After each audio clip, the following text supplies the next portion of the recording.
Bom dia, turma! Vamos hoje pegar o nosso livro de língua portuguesa e estudar sobre os advérbios, na página 145. Vamos abrir na página 145 e falar um pouquinho sobre o advérbio. Mas antes, vamos ler aqui essa partezinha desse gibi, certo? A historinha em gibi. Vamos lá. Mãe, eu e Júnior estamos brincando de esconde-esconde. E ele se escondeu tão bem que não consigo encontrá-lo. Cedo ou tarde ele aparece. Mas, mãe, acho que ele se escondeu bem longe. Realmente, ele é bom nisso. Você não está entendendo, mãe. Ele entrou na lata de lixo hoje cedo. Então você sabe onde ele está. Mas não sei para onde o lixeiro leva a lata de lixo. As palavras destacadas na tirinha indicam intensidade, tempo, lugar, afirmação e negação. Elas são chamadas de advérbio. O advérbio é a palavra que modifica o verbo, o adjetivo ou o advérbio, acrescentando-lhe uma circunstância de modo, tempo e lugar. O advérbio ele é classificado de acordo com a circunstância que indica. Veja, vamos lá. Nós temos os advérbios de tempo, de intensidade, advérbios de lugar, advérbios de modo, advérbios de afirmação, advérbios de negação e os advérbios de dúvida, certo? Nos advérbios de tempo, agora, hoje, ontem, amanhã, ainda, nunca, jamais, sempre, logo, cedo, tarde, então, antes, depois, atualmente. E tem aí os outros advérbios de tempo, ele vai indicar tempo, certo? Agora, de intensidade, temos muito, pouco, bastante, menos, quase, demais, tanto, tão e etc. Temos também os advérbios de lugar, aqui, ali, cá, lá, colar, aquém, dentro, fora, longe. Os de modo, assim, bem, mal, depressa, devagar, de alguns adjetivos com o sufixo mente, igualmente, facilmente, e todos esses vão ser também os advérbios, certo? E o de afirmação, sim, certamente, realmente, deveras.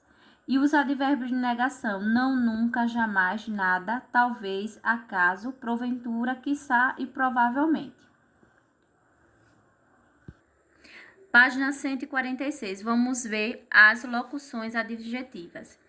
É a união de duas ou mais palavras que funcionam como advérbio. Então, vão ser usadas duas, né, para indicar o advérbio. Aí temos aí algumas locuções. Temos às vezes, à esquerda, à direita, a pé, às pressas, de repente, por dentro, por fora, com calma, com certeza e sem dúvida, certo? Então, essas duas palavras, elas vão indicar o advérbio. Advérbios interrogativos são usados nas perguntas diretas e indiretas, referindo-se a lugar, tempo, causa ou modo.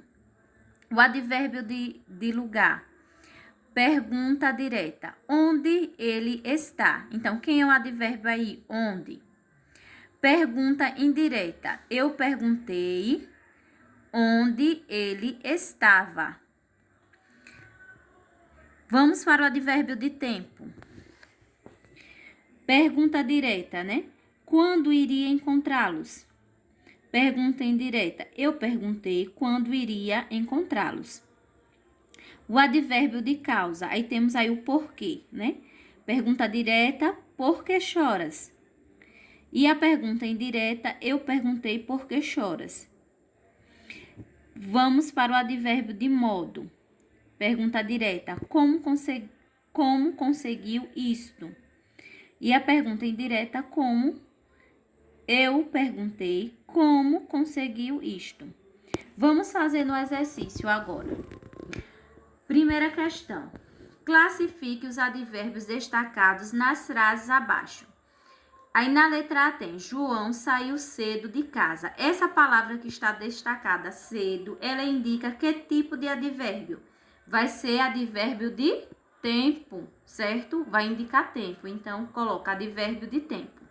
Aí vocês vão olhar até a letra D, a palavra que está destacada na frase e vai colocar o tipo de advérbio. Dá uma olhadinha na tabela, na página 145. Segunda questão. Assinale a alternativa em que o advérbio tem a classificação diferente da dos demais, certo? Aí tem aí, os advérbios eles estão destacados em negrito e vocês irão marcar o advérbio que tem uma classificação diferente dos outros, certo? Só marcam a alternativa. Página 147. Terceira questão. Reescreva as frases substituindo a locução adverbial por advérbio correspondente. Observe o modelo. Aí na letra A, Fabiana saiu com pressa. Aí ficou, Fabiana saiu apressadamente. Aí vocês farão assim com o advérbio até a letra C. Quarta questão. Circule os advérbios e marque a alternativa correta em relação às circunstâncias que indicam. Aí na letra A temos, talvez eu chegue antes do combinado. Aí você vai circular, aí o advérbio vai ser o quê? Talvez, e vai marcar se ele é de intensidade ou de dúvida. O mesmo vocês farão com a letra B e a letra C. Circula primeiro o advérbio e marca um X para indicar o tipo de advérbio.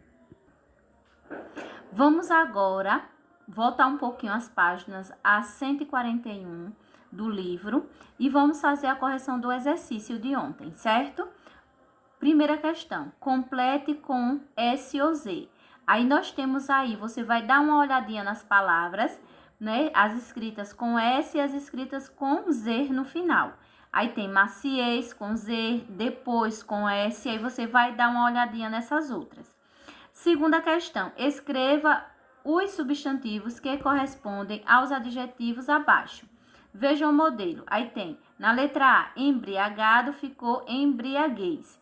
Na letra B, tímido, ficou timidez. Aí você vai corrigir até a letra F.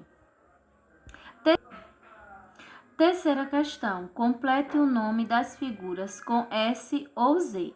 Aí temos o rapaz, nariz, chafariz, lápis com S e 3 com S. Vamos continuar na página 143 e fazer a correção da atividade da interpretação de texto Toada de Ternura, da 142. Vamos primeiro fazer o estudo do vocabulário. Primeira questão. Reescreva as frases empregando os sinônimos das palavras destacadas. Na letra A, nós temos nunca gostei de claridão do dia. Sempre preferi a noite. Então, nós vamos mudar a palavra claridão para o sinônimo dela, certo? Nunca gostei da luz intensa do dia. Sempre preferi a noite. Aí, a mesma coisa foi feito na letra B, foi trocado pelo sinônimo. Então, flama ficou chama, certo? Aí, vocês reescreveram a frase. Agora, na letra C, temos o silêncio é a melhor resposta perante a ira de outra pessoa. O silêncio é a melhor resposta diante da ira de outra pessoa. Então, trocou perante por diante. Segunda questão. Em qual das frases a palavra destacada foi empregada incorretamente? Esteja atento às variações. Aí, essa daqui, ó. As primícias finais sempre parecem ser as mais complicadas, certo? Então, essa daqui que está incorreta, certo? Vamos para o estudo do texto. Primeira questão. Associe o título ao poema, justificando. Aqui uma sugestão de resposta, certo? Para ajudar vocês. Além do poema ser dedicado ao amigo Leonardo, a criança é constantemente convidada a ir com o narrador a um reino que ela supostamente governaria com a sua graça infantil, espalhando tal atitude, pois o mundo precisa. Segunda questão. Que sentimento é demonstrado nesse poema? Como você conclui isto? Então, aqui também só uma sugestão de resposta, você pode deixar a sua. O sentimento demonstrado é amizade e dedutível porque o poema é oferecido a Leonardo logo após o título. Terceira, ao longo do poema, Leonardo é convidado para ir com seu amigo para um reino. O que você acha que pode ser esse reino? Esse daí é a resposta pessoal, né? Vai da imaginação de cada pessoa que lê o poema. Aí você pode deixar a sua. Quarta questão. Logo no segundo verso, o poeta fala do azul do dia de seu amigo Leonardo. Escreva o significado dessa expressão no poema. Vamos lá. O poeta compara a criança que é cheia de vida, sonhos e esperança a um dia de sol sem nuvens, no qual podemos ver o azul do céu. Deduz-se que se trata desse horário, porque mais adiante, na mesma estrofe, o poeta diz que o reino vai se erguer de claridão e alegria. Quinta, de que maneira o poeta propõe que ele e o amigo cheguem ao reino que estava perto e de repente ficou longe? Ele propõe que vão andando, remando na proa do navio da criança e novamente por terra na poeira de um caminhão. Sexta, na quarta estrofe, o narrador fala das fomes, da escuridão. O que isso pode representar no poema? Pode-se representar o que pode haver de ruim durante a noite.